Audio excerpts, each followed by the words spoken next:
আসসালামু আলাইকুম। ওয়ালাইকুম আসসালাম। কি পিছনে কি কি লাগাইছো? কই কিছু না তো। না কিছু আছে। তো এটা রুটি খাইতেছি। না আপনি খান। তোমার কাছে দিনে খাই লাগবে, আমি খাবো না। খিদে লাগছে খাইতেছে। কোন তুমি খাও।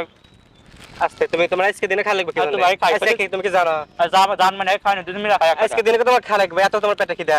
তুমি খাইতেছ না আপনি না। আস্তে তুমি তুমি কি শ্বাস তো নাই? হয় সাথে তুলছি মা ডাক দিলুটা পেট সব করে আবার শুছি আমি। কেন করে না আপনি? আজকে দিন দো আজকে দিনে যে এত বড় একটা দিন, তাও তুমি তোমার আজকে খাই লাগবে।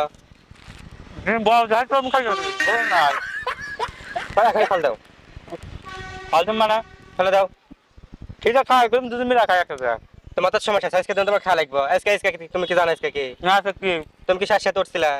আমি তো কোনো সাথে ওটা পেট সব করে আবার শুয়ে পড়ছি। ভাত খাও নাই? ভাত খাম গা। আজকে তো প্রথম রোজা, আজকে দিন তোমার খাই লাগবে। আজকে প্রথমটা দিলেন তো দেশ মেরে আসি ব্যাগ কিন্তু খাবার দিলেন না, আয় করলেন না। এটা কাম করলেন আপনি। আমি নাম খাইতেছি আমি রোজা, আর আপনি তো দেশ মেরে তুমি কি দুধ শিখে, তুমি কি বাচ্চা আছে? তুমি মনে বলে খাইছা, তোমরা যাবো। আপনি তো মেরে কথা আয় করলেন নাকি? খাওয়ার পর করলেন আর আসি অল্প। আমার রোজাটা তো ভেঙে দিলেন। রোজা কি আমার ভাঙছে কি? না রোজা তোমার ভাঙ্গে নাই তো। এক বছর পর বুঝতেছেন, মনে তো থাকে না। আর আপনি তো করলেন না, আপনি খাওয়াটা হইলো না, রোজাটা ভেঙে দিলেন। তুমি তো দুধের বাচ্চা, তুমি রোজা ভাঙছে কিনা তুমি তো বোঝো না। আরে আর আর শোনো আমি কই, তুমি মানে তার পাঁচ জায়গাতে গলি পারে মাসে মাসে বুঝান লাগবে না যে আমি রোজা আছি। তো তুলিয়া খায় নই, রোজা ইফতার সময় দেওয়া হবে না। কি করলো আসিস নাই তো লাথি